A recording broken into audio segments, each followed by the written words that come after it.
ஜனாதிபதியை வைத்து பாஜகவை பஞ்சராக்கி இருக்கக்கூடிய மம்தா பானர்ஜி, ஊடகங்கள் மறைத்த உண்மை செய்தி, ட்விட்டரில் கதறி அழுதிருக்கக்கூடிய மோடிஜி, உடனே இறங்கிய உள்துறை அமைச்சகம் அடுத்த செகண்டே போட்டோ ஆதாரத்தை வெளியிட்டு மோடியை லாக் செஞ்சிருக்கக்கூடிய சம்பவம். இந்த நேரத்தில் மம்தா பானர்ஜி கிட்ட தேடி போய் மாட்டி இருக்கிறாரு ஆளுநர் RN ரவி. இது எல்லாத்தையும் விட ஒரு பயங்கரவாத சங்கிய மேலதளத்தோட வரவேற்பீங்களா அப்படின்னு உண்மை தகவலை வெளியிட்டு இருக்கக்கூடிய இந்தியன் எக்ஸ்பிரஸ். 5 ஏக்கர் நிலத்துல அபின் விவசாயம் செஞ்சிருக்கக்கூடிய பாஜக தலைவர் கைது. பாஜக முதலமைச்சருடன் அடிக்கடி சந்திப்பு. என்னதான் நடக்கிறது வட மாநிலத்தில்? இது மாதிரி வட மாநிலங்கள் முழுக்க வைரலா இருக்கக்கூடிய பல முக்கியமான செய்திகளை பத்தி தான் இன்னைக்கு வீடியோல பார்க்க போறோம். அதுக்கு முன்னாடி யாரெல்லாம் பேட்டை டிவியை சப்ஸ்கிரைப் பண்ணாம பாக்குறீங்களோ அவங்க மறக்காம சப்ஸ்கிரைப் பண்ணிட்டு இந்த வீடியோக்களை உங்க நண்பர்களுக்கு அதிகமா ஷேர் செய்யுங்க.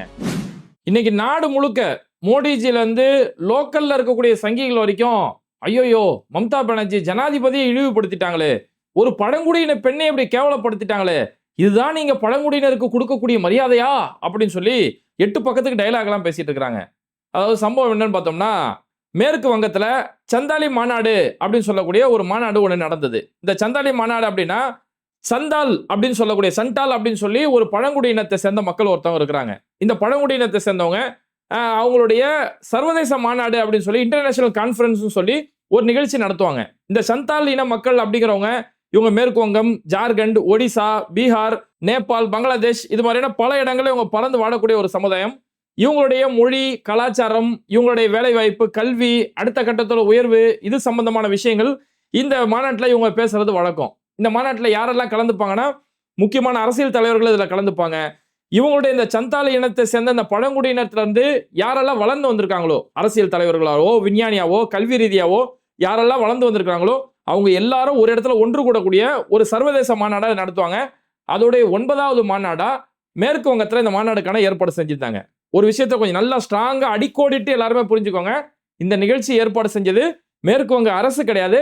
இந்த சந்தால் மாநாடு இருக்கு இல்லையா, இந்த சந்தால் இனத்தை சேர்ந்தவர்கள் ஒரு தனியார் அமைப்பு, அந்த தனியார் அமைப்பு தான் நிகழ்ச்சியை ஏற்பாடு செய்யறாங்க.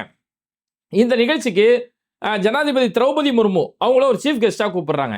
ஏன்னா திரௌபதி முர்மு ஒரு பழங்குடியினத்தை சேர்ந்தவங்க அப்படிங்கிறதால அவங்கள சீஃப் கெஸ்டா கூப்பிடுறாங்க.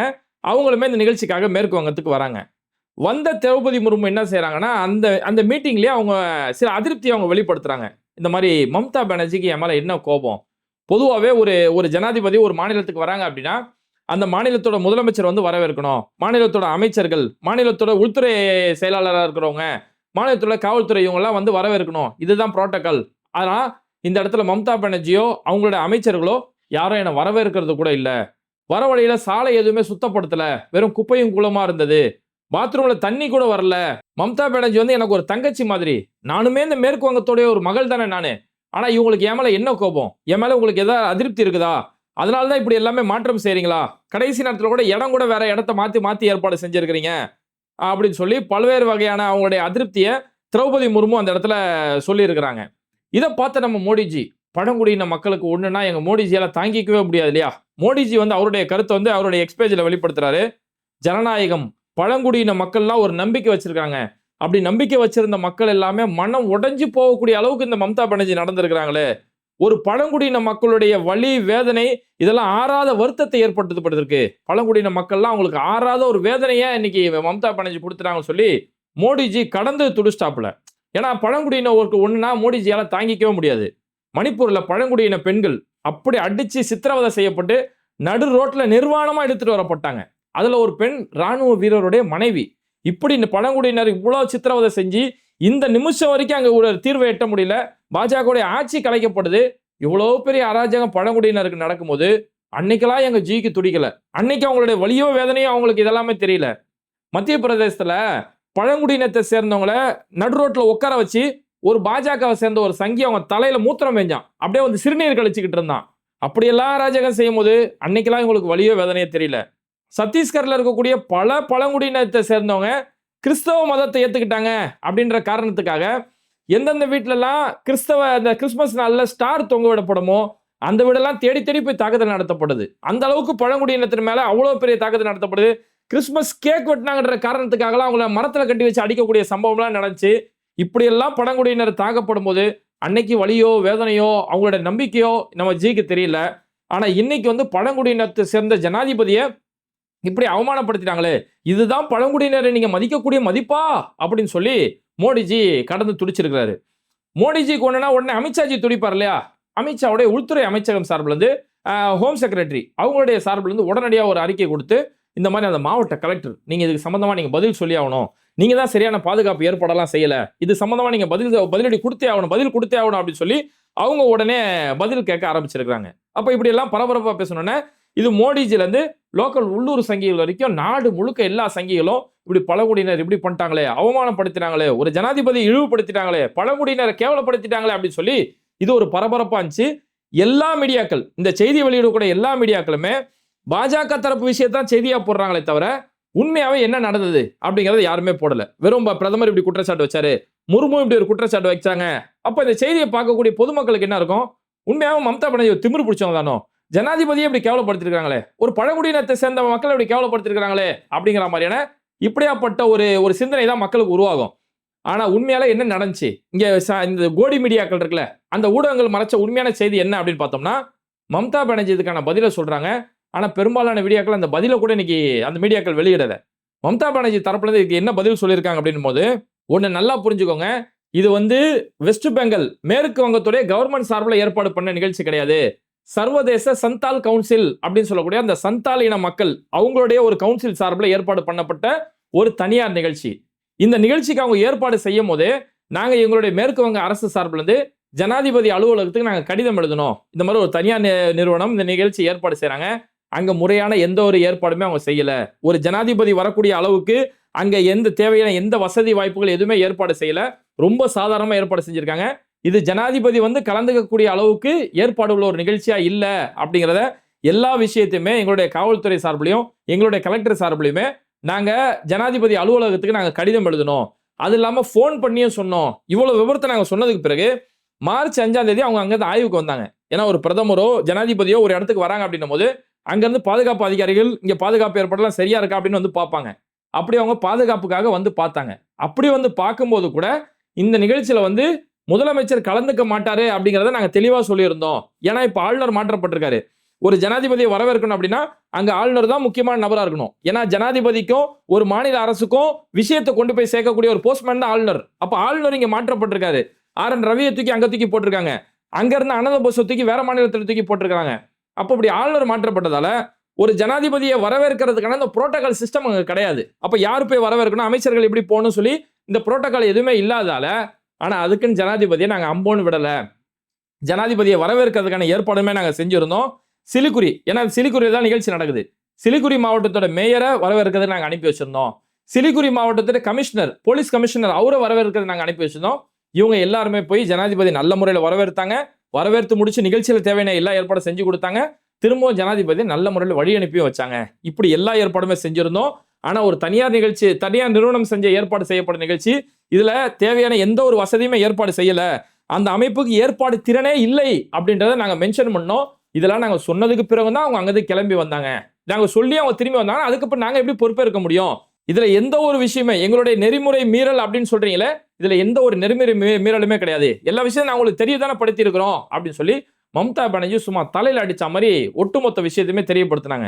இதுல ஹைலைட் என்னன்னா, மம்தா பானர்ஜி ஏதோ ஒரு அறிக்கையா விஜய் மாதிரி இந்த பேப்பர் அறிக்கை விடுவார்ல அட்டகத்தி, அந்த பேப்பர் அறிக்கையெல்லாம் வெளியிடல.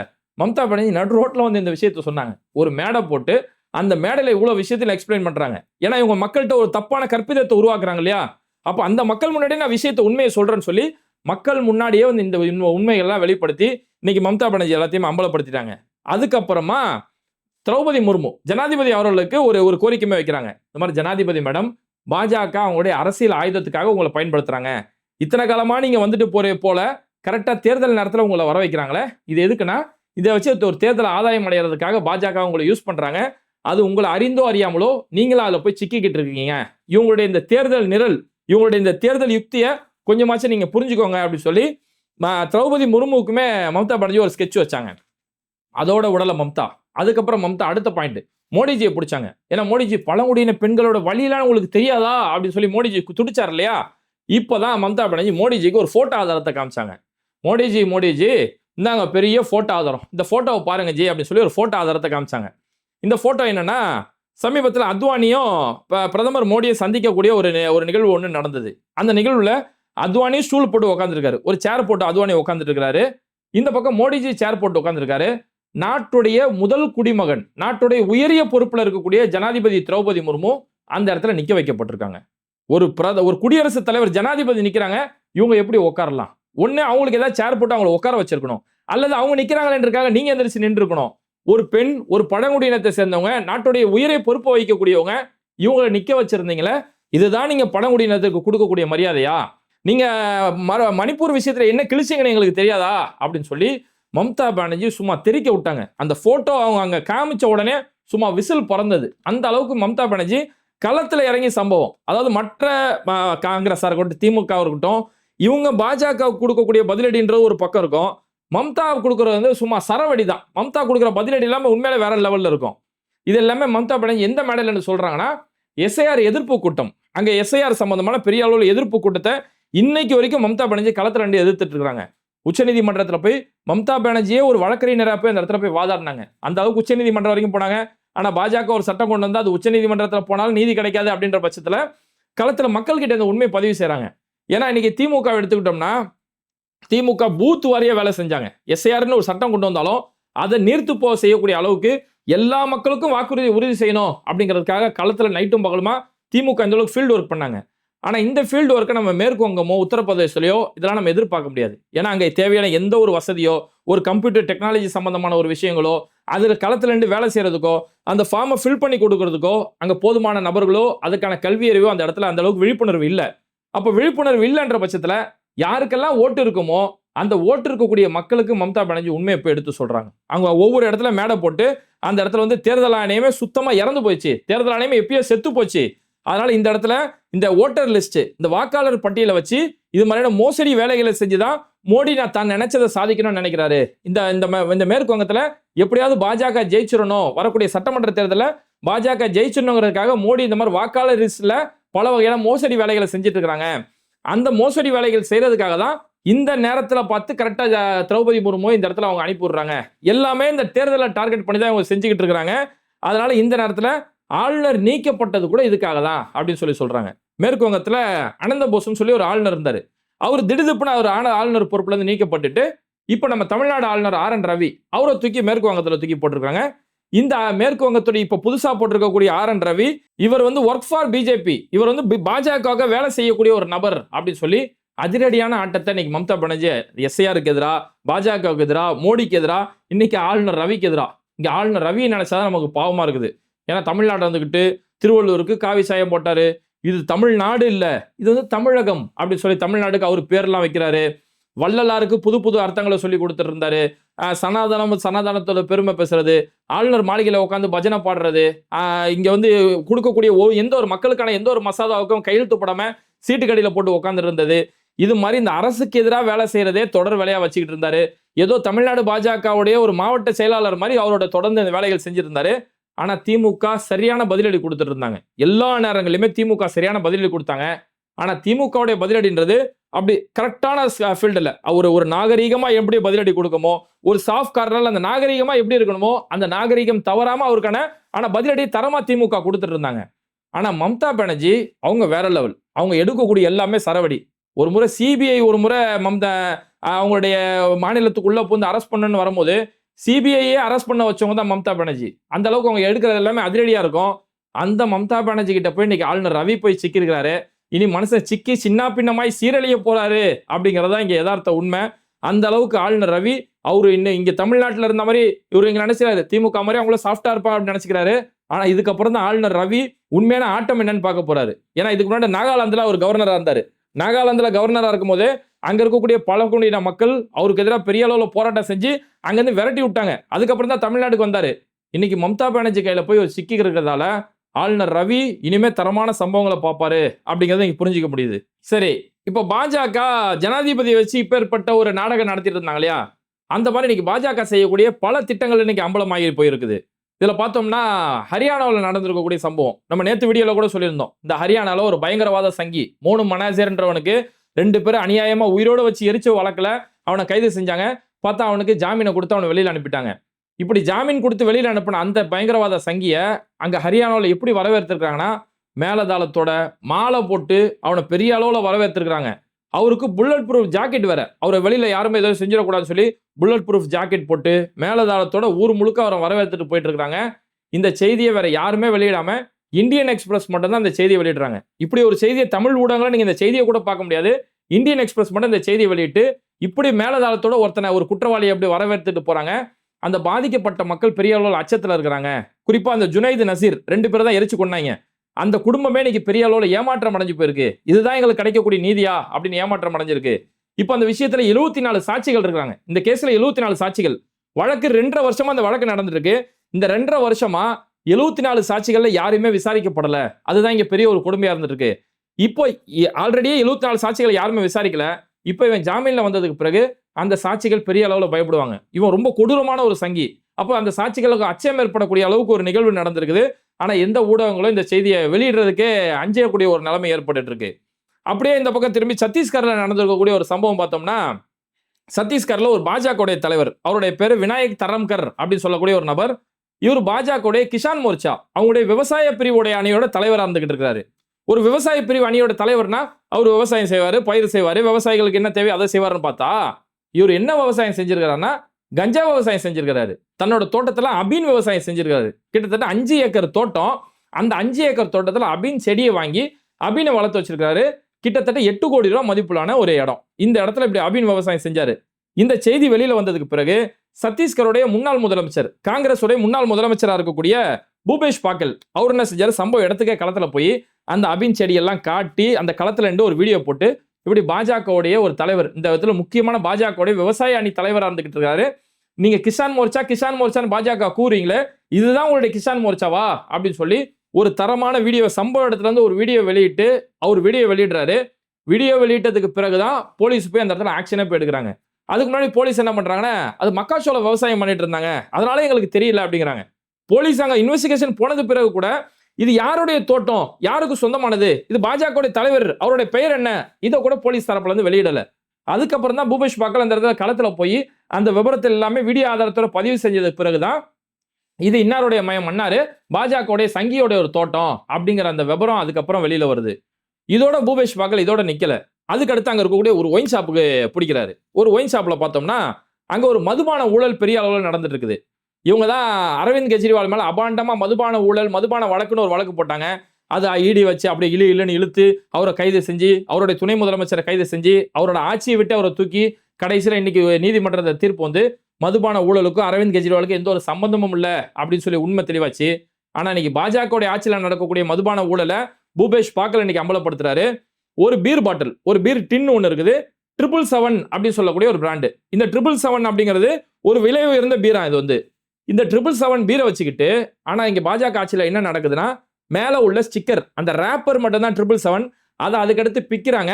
உள்ள பார்த்தோம்னா கோல்டன் பேர்ட் அப்படின்னு சொல்லக்கூடிய ஒரு லோக்கல் பிராண்டு பீரை வச்சுக்கிட்டு, அதுக்கு மேல ரேப்பரை மட்டும் சுத்திக்கிட்டு 777க்கு என்ன ரேட்டோ அந்த ரேட்டை வாங்கிட்டு, இந்த அளவுக்கு மதுபான ஊழல் பாஜக ஆட்சியில் நடந்துட்டு இருக்கு அப்படின்ற விஷயத்த ஓப்பனா இன்னைக்கு பூபேஷ் பாக்கல் அம்பலப்படுத்திட்டு இருக்காரு.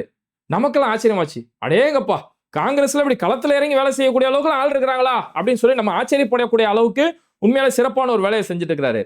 அந்த விவசாய அணி தலைவர் இருக்கார்ல, கஞ்சா பயிர் போட்டாரு, கஞ்சா விவசாயம் பண்ணாரு, அந்த நபர் பாஜகவுடைய பல அமைச்சர்கள், பாஜகவுடைய பல முக்கியமான தலைவர்கள், இன்னைக்கு சத்தீஸ்கர் பாஜகவுடைய முதலமைச்சராக இருக்கக்கூடிய விஷ்ணுதேவ் சாய், இவர் உட்பட பல பாஜக தலைவர்களுக்கு, பாஜக முதலமைச்சர் வீட்டுக்கு அடிக்கடி போயிட்டு வந்துட்டு இருக்கிறாரு.